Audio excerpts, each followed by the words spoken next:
जी welcome back नाजरीन। जी जिस तरह कि हम आज के इस प्रोग्राम में बात कर रहे हैं बालों पे, बालों की केयर कैसे करें, कौन सी पर्सनालिटी पे कौन से बाल सूट करते हैं, वो कौन सी चीज़ें हैं, क्योंकि अक्सर हम बातें सुनते हैं कि फ़लाँ ट्रीटमेंट करा लो या फिर फ़लाँ नुस्खा अपने बालों पे अप्लाई करो, लेकिन ज़रूरी नहीं होता कि आपके बालों का जो मसला है उसके लिए वही एक सोल्यूशन हो। हर एक के बालों का एक नुस्खा नहीं होता है।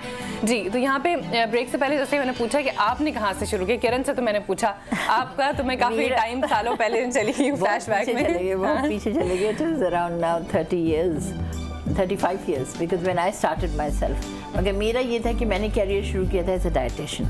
I was MSc Food and Nutrition. I joined myself with the hospital. और after 5-6 years in 1981 फिर इस फील्ड में आया। मगर पहले मैंने जो लिया तो वो थेरेपीज पे लिया, कॉस्मेटोलॉजी साइड्स पे लिया, फिर आपका करते करते ये सारी चीज़ें। तो आज से 30 साल पहले भी उतना ही क्रेज़ था, क्योंकि आजकल तो हेयर डाई हो, हेयर स्टाइलिंग हो, बहुत क्रेज़ बढ़ता जा रहा है। आज जो क्रेज़ बढ़ गया है बहुत ज़्यादा, क्योंकि उस वक्त नीड के लिहाज से था, एक शौक के लिहाज से था। आज जो है नीड के लिहाज से आप प्रिंट मीडिया को उठाइए, कमर्शियल्स उठाइए, टीवी उठाइए, हर चीज़ में यूथ है and everybody want to look young. तो यंग लुक के लिए सबसे important is your hair and the colours on to it really change you. आपके अगर ग्रेइंग ऑफ हेयर्स है उसके साथ सिर्फ तुम डाई कर लोगे तो तुम अपनी यूथ में आ जाते हो वापस। सही बात है। तो अच्छा मेरा जो जिस तरह के बाल हैं तो उसके लिए जिस फील्ड से मैं हूँ, मेरा ब्लो ड्राई होता है रोज़, और अक्सर अब तो आजकल तो सारी लड़कियाँ ही रोज़ प्रेफर करती हैं उनके बाल सीधे रहें, बिल्कुल सेट रहें, तो उससे ये कि बाल डैमेज होते हैं। तो अब उसके लिए भी देखना है कि क्या चीज़ थी। मैंने तो तमाम चीज़ें जो हैं अगर आप सिर्फ केयर नहीं करोगे तो आपको हर कोई कहेगा ब्लो ड्राई कर रहे हो बाल डैमेज होंगे, पर्म कर रहे हो बाल डैमेज होंगे, कलरिंग कर रहे हो बाल डैमेज होंगे। Definitely that is a chemical thing और हीट इज़ देयर, बट जब आप प्रोफेशनली कोई चीज़ कर रहे हो उसके बाद उसकी केयर टेकिंग होनी चाहिए, पहली चीज़। दूसरी चीज़ ये कि दिस हेयर जब जड़ से बाहर निकल आया so this is a dead portion, the shaft of the hair. इसको काटो, जलाओ, कुछ भी करो, तुम्हें तकलीफ नहीं होती, नहीं तकलीफ नहीं होती till you touch the root is a life portion. उसको तुम्हें हेल्दी रखना है। मतलब ये जो है ये तो डिफरेंट किस्म के जो ट्रीटमेंट्स होते हैं, वो तो स्कैल्प से होते हैं, वो डिफरेंट जो ट्रीटमेंट्स आप यूज़ करते हैं। हम जो मास्क यूज़ करेंगे, हम ये करेंगे, हम इसकी कंडीशनिंग इम्प्रूव करते हैं। अब for example your hairs is there, अब आप ये देख रहे हैं कि आपकी जो पार्टिंग है उसके साथ बहुत फाइन हेयर्स हैं, इतने बाल हैं मगर बहुत फाइन एंड क्रिंकी हो रहे हैं, जबकि तुम्हारे बाल क्रिंकी नहीं है। वैसे में you have a straight hairs, ठीक है। मुझे नहीं मालूम ये ब्लो ड्राई से तो मगर आपके पास सॉफ्ट कर्ल है, मतलब टाइट कर्ल नहीं है। मगर वो जब बाल वीक होता जाएगा, पतला होता जाएगा, तो उसकी कोर्सनेस जो है, मतलब जो साइज डायमीटर है वो कम होता चला जाएगा, क्यूटिकल्स शेड होते चले जाएंगे उसके। तो फिर उसके अंदर आपका जो सिर्फ शैम्पू भी तुम करते हो वो भी ऐसा केमिकल रिएक्ट उसमें डिपॉजिट करेगा कॉर्टेक्स में आपके। तो हमारे यहाँ अभी मैं यही कहती हूँ कि इस फील्ड को अगर लेना है तो पढ़ के लो। ठीक है, एक कॉल लेती हूँ। जी अस्सलाम वालेकुम। क्या हाल है? बिल्कुल ठीक ठाक, आप कैसी हैं? माशाल्लाह बहुत अच्छी लग रही हैं आप। जी बहुत शुक्रिया प्रोग्राम बहुत तारीफ के काबिल है, और माशाल्लाह आज जो मेहमान आए हैं माशाल्लाह भाभी, मुझे बेहद खुशी हो रही है कि आज इनसे मुझे बात करने का मौका मिलेगा। चलें जी, आप सवाल पूछ लें इस खुशी में। सवाल मैं बाद में पूछूंगी, पहले मैं एक बात करना चाहूंगी। माशाल्लाह ये एक्सपर्ट हैं कि आजकल के दौर में इस फील्ड को, मतलब काफ़ी जो लोग हैं कि क्यों बुरा समझते हैं इस फील्ड को। हालांकि मैंने भी कोर्सेज किए हुए थे और अपने घर में छोटा सा पार्लर खोला हुआ था, तो मतलब काफ़ी खानदान वालों ने एतराज़ किया और इधर उधर की, मतलब बहुत सारी ऐसी बातें की, मजबूरन मुझे वो बंद करना पड़ा।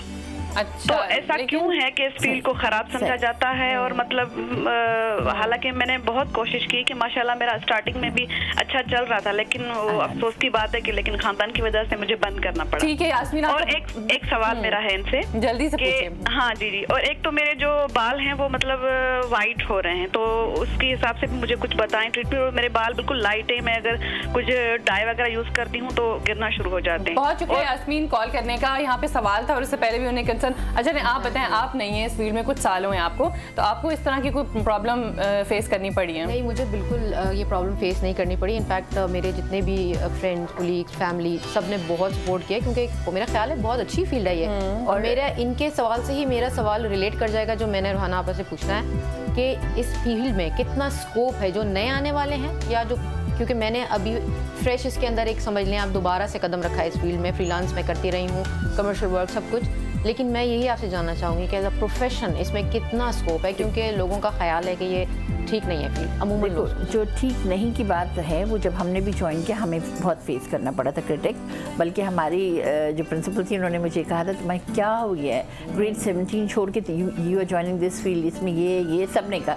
मैंने कहा it's the person not the field, not the profession is wrong, it's the person who is wrong. तो अच्छा और बुरा तो हर प्रोफेशन में, अगर आप उठा लें मुझे कह दें कि जिनको आप ग्रेडिंग में फर्स्ट स्टार में जॉब्स प्रोफेशन रखते हैं उसमें भी गलत लोग हैं, उसमें भी गलत काम हो रहे हैं, हर सही बात चीज़ में है। हो रहे हैं, मगर आपको प्रूफ खुद करना पड़ता है। ये ज़रूर है कि कहीं कहीं जहाँ गलत औरतें अगर काम कोई भी ऐसा हो रहा था उनके ऊपर टैगिंग हो जाती है, तो मर्द हजरात जो सफ़र करते हैं वो अपनी बीवियों को फिर अलाउ नहीं करते, या भाई होंगे जो भी कि नहीं वहाँ तो ये है। दूसरी चीज़ मैं ये ज़रूर कहूँगी कि इस प्रोफेशन में अगर है तो I have given this profession an honour. सारे लोग काम कर रहे हैं मगर अपनी दुकानों में अंदर काम कर रहे हैं। मैंने इस प्रोफेशन के लिए काम किया है, इसकी अपलिफ्ट के लिए, इसकी एजुकेशन के लिए, तो वहाँ I have faced a lot. मगर मैं ये बता दूँ कि it is not at all any problem. आप अगर फेस करती हैं आप अपने आप को प्रूव करें। मुझे शुरू में यही कहा गया कि डोंट से कि you are a beautician, just say कि you are dietitian, don't say that. मैंने कहा वाई नॉट। और आज अल्लाह का करम है इतने साल बाद आज मैं अगर यहाँ बैठी हूँ, I have my respect for it. तो आप इंसान अपनी रिस्पेक्ट खुद बनाता है।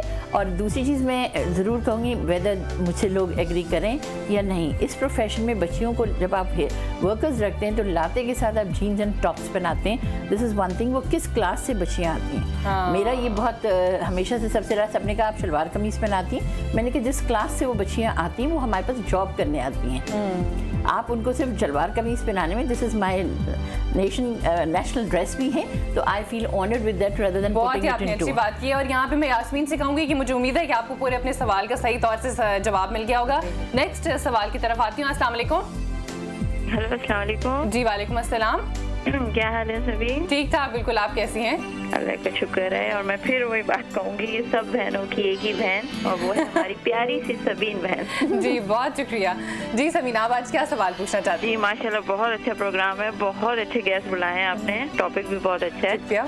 सबीन, मैं सिर्फ ये पूछना चाहूँगी कि दो मेरे क्वेश्चन हैं। एक तो ये कि आजकल कौन सा हेयर कट फैशन में है, और दूसरा ये कि मेरी बेटी है, स्कूल गोइंग है, 11 साल की, तो शोल्डर से ज़्यादा बड़े बाल हैं, सुबह टाइम नहीं होता, पौनियाँ बांधो छोटी, तो मैं कोई हेयर कटिंग उनकी कराना चाह रही हूँ, तो मुझे बताएंगी भाभी कि मैं कौन सा कट कराऊँ अपनी बेटी का? क्या ऐसा कि कितनी बड़ी है? क्या 11 साल की। 11 साल की, ठीक है। बहुत शुक्रिया आपको कॉल करने का। देखो इसमें सिंपल पहली चीज़ तो मैं इनका पहला क्वेश्चन क्या था? उन्होंने पहला सवाल पूछा था कि मैं कौन से हेयर कट इन है। हाँ देखिए, हेयर कट कौन सा इन इज़ डिफरेंट।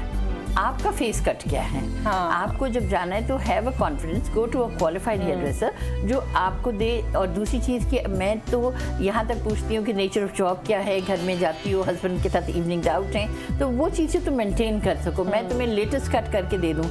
अभी जैसे बीच में बहुत स्पाइक्स चले थे, और वो उस क्लास में जो मिडिल क्लास लोअर की अगर हैं आ रही हैं तो वो ये कहेंगी कि ये क्या कर दिया, बालों को सारी गंजा कर दिया। बिल्कुल, मैंने अक्सर लड़कियों को ये भी देखा है कि उन्हें सामने से फ्लिक्स हैं वो करवा ली, वो सूट ही नहीं करी, लंबा फेस है, बहुत बुरी लग रही है, लेकिन करवाती हैं कि बहुत राउंड फेस है, बिल्कुल शॉर्टकट लेके यहाँ से पूरा आपने कर्ल कर दिया है, तो वो पूरा एकदम राउंड बन जाएगा, स्क्वायर आपका फेस उसमें हो जाएगा।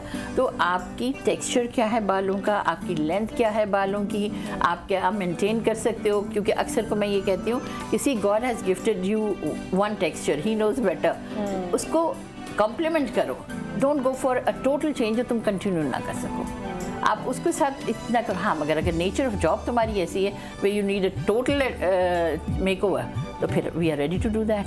ठीक है। आप अगर आए, we give you the best of advices के लिहाज से। जैसे रूहाना आपने कहा कि जैसे जो इंसान की पर्सनालिटी होती है उसके मुताबिक आपके पास जो आते हैं, अभी आप फ्रीलांस करते हैं डिफरेंट क्लाइंट्स, वो जो कहते हैं आप काट देती हैं या फिर एक एडवाइस भी करती नहीं, हैं? ऐसा नहीं है, डेफिनेटली एडवाइस करनी पड़ती है, लेकिन बहुत से लोग ऐसे होते हैं कि जो मतलब फोर्स करते हैं कि उन्हें वो ही काम करना पर ना हो तो फिर वो क्यों नहीं हुआ? एक सेल्फ सेटिस्फेक्शन होती है, वो चीज़ नहीं हो पाती फिर, कि वो नहीं हो पाता कि जो चीज़ हम देना चाह रहे होते हैं, पता भी है कि वो अच्छी नहीं लग रही, बुरी लग रही है, लेकिन कुछ कुछ लोग सालों से एक ही मतलब चीज़ है, even colour। With the colours आप देखिए वो आप टोटली डार्क कलर का आपके बाल हैं बिल्कुल and you want a total change उसके ऊपर नंबर 10 Right, बिल्कुल, नंबर 4 से आप जाना चाह रही हैं तो वी डू एडवाइस हो गए नहीं मगर अल्लाह का करम है अब लोग जो हैं वो मेरी सुनते हैं तो मैं ये बताती हूँ कि बाल आपका तो ये नहीं कि आपका इतना एक्सपीरियंस आपको लोग जानते हैं तो आपकी बात पे फिर भी ट्रस्ट है, लेकिन जो शुरू में जैसे कि आपने भी शुरू किया है तो उस पे आपको क्या, अगर फर्ज करें कि आप वो सेटिस्फाई नहीं होती, आपने तो उनकी पर्सनालिटी के मुताबिक काट दिया लेकिन उन्होंने कहा कि मुझे तो वही चाहिए था, तो फिर कैसा रिस्पॉन्स आता है, कैसे हैंडल करती हो? रिस्पॉन्स बेसिकली वही है सवीन के जब आप इस फील्ड में आते हैं तो बहुत सी चीज़ें मैनेजमेंट जिसको कहते हैं एडमिनिस्ट्रेशन कह लें वो सीख के आना पड़ता है और आपको क्लाइंट डीलिंग भी आनी चाहिए सबसे हाँ, पहले ये तो उसको सबसे कन्विंस ज़रूरी है। करने की जो एक वो चीज़ है क्वालिटी वो आप में होनी चाहिए। फिर डेफिनेटली उनको नेक्स्ट टाइम के लिए थोड़ा सा ये किया जाता है कि आप अपने जो मिलने जुलने वाले हैं उनमें जाएं और उनसे राय लें कि आप कैसी लग रही हैं और नेक्स्ट टाइम उनको पॉजिटिव रिस्पॉन्स मिलता है तो वो उसको कंटिन्यू करने आते हैं। सही, यहाँ पे समीना का और साथ ही यास्मीन का भी एक सवाल रह गया था जी, यहाँ पे लेकिन एक कॉल ले लूँ जी। अस्सलाम वालेकुम। हेलो जी, अस्सलाम वालेकुम। वालेकुम अस्सलाम, कौन बात कर रही है? मिसेस अयूब बात कर रही हूँ रावलपिंडी से। जी मिसेस अयूब कहिए। जी आप ठीक ठाक हैं आप लोग? बिल्कुल ठीक ठाक, फर्स्ट क्लास। बहुत अच्छा है, बहुत अच्छा प्रोग्राम, बहुत इंफॉर्मेटिव। बहुत शुक्रिया। आपके गेस्ट भी बहुत अच्छे हैं। तो Actually, आप ये बताएं मिसेस यास्मीन कि आप कितना खर्चा करती हैं अपने बालों पे? मैं कुछ भी नहीं करती। कुछ नहीं करती, तो आज सवाल किस बस तरह का मेरे पूछना है? बाल टाए होते हैं हर वक्त। एक्चुअली बच्चे छोटे हैं, टाइम ही नहीं है। हाँ ये बात तो है। अच्छा तो आज क्या पूछना चाहती हैं आप? मेरी बेटी है 2 साल की। इसके बाल बहुत कमजोर हैं, बहुत वीक है, मतलब है। पतले हैं और बहुत कम हैं। सही है। तो लोग मुझे कहते हैं कि या तो उसको बाल बिल्कुल साफ करवा के ऊपर सुरमा काला लगा दो, कोई कहता है कटिंग ज्यादा कराओ। कोकोनट ऑयल मैंने इसका बहुत यूज किया सर्दियों में और मेरे अपने बाल का टेक्सचर भी वैसे थिन है, ठीक है। लेकिन इसका काफी थिन है और थोड़ा सा अगर मैं बढ़ा दूं तो रूखे से हो जाते हैं। बात कर ठीक है मिसेस आप यास्मीन मुझे advice जी, एक मिनट मिसेस अयूब, नहीं अयूब है मिसेस अयूब आपने कितना अर्सा फीड किया बेबी को? सॉरी, आपको फीड कितना अर्सा किया बच्ची को आपने? फीड हाँ, जी मैंने 2 साल इसको फीड। और आपकी अपनी हेल्थ कैसी है? मैं अब नॉर्मल हेल्थ है मेरी, जो मेरा They think it. BMI उसी के ही बराबर है। ठीक है, बहुत शुक्रिया आपका। इनका जवाब मैं लूंगी लेकिन ब्रेक का टाइम हो चुका है, ब्रेक से वापस आएंगे और इसी बारे में हम बातचीत करेंगे। आपके सवालात के जवाबात इस प्रोग्राम में शामिल रहेंगे और आप तो हमारे प्रोग्राम में होते हैं, देखते रहिए घर का खर्च।